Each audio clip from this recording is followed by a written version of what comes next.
कि आप सब देख सकते हैं कि ये तीनों पॉइंट एक ही लाइन पे हैं, यानी ये तीनों पॉइंट कोलिनियर पॉइंट है। अगर अब मैं चाहूं कि एक सर्कल ड्रॉ करूं जो इन तीनों पॉइंट से पास होए, तो वो पॉसिबल ही नहीं है। तो मैं क्या करता हूं, मैंने एक पॉइंट हटाया, अब इस दूसरे पॉइंट को मैं कहीं पे भी ड्रॉ करूं इस पूरे प्लेन में, तो मैंने देखा कि ये तीनों पॉइंट अब कोलिनियर नहीं रहे, नॉन कोलिनियर पॉइंट्स बन गए। और आपको पता होगा कि नॉन कोलिनियर पॉइंट्स पे हमेशा एक यूनिक सर्कल ड्रॉ हो जाता है जो इन तीनों ही पॉइंट से पास करेगा। बट ऐसा कैसे होता है, ये बात समझते हैं, आइए।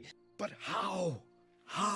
तो देखो, तीन नॉन कोलिनियर पॉइंट से हम हमेशा एक ट्राइंगल ड्रॉ कर सकते हैं। जैसे ही मैंने एक ट्राइंगल को ड्रॉ किया, अब मैं क्या करता हूं, इस ट्राइंगल की एक साइड का परपेंडिकुलर बाइसेक्टर कर देता हूं। उसका मतलब होता है कि इस एक साइड को मैं बीच से बाइसेक्ट करूं, आधे आधे हिस्से में 90 डिग्री के एंगल पे। मैंने 90 डिग्री पे इसको काट दिया। अब इसी साइड को भी ऐसे ही 90 डिग्री पे आधे आधे दो हिस्सों में काट दूं।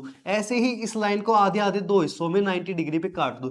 तब जो ये तीनों परपेंडिकुलर बाइसेक्टर का इंटरसेक्शन होगा, इस पॉइंट को हम बोलते हैं सरकम सेंटर। तो इसकी खूबसूरती क्या होती है सरकम सेंटर की, कि इस पॉइंट से यहां तक का डिस्टेंस, इस पॉइंट सरकम सेंटर से इस वाले वर्टेक्स का डिस्टेंस, इस सरकम सेंटर से इस वाले वर्टेक्स का, यानी इस पॉइंट का डिस्टेंस, सबका डिस्टेंस सेम होगा। और मैं इसको मान लो आर नाम दे देता हूं। और ये डिस्टेंस अगर सेम है, तो मैं इसको एक सर्कल की रेडियस मानते हुए, यहां से सेंटर से इसको सेंटर मानते हुए, ये रेडियस मानते हुए, एक सर्कल ऐसा ड्रॉ कर दूंगा जो इन तीनों पॉइंट से पास होगा।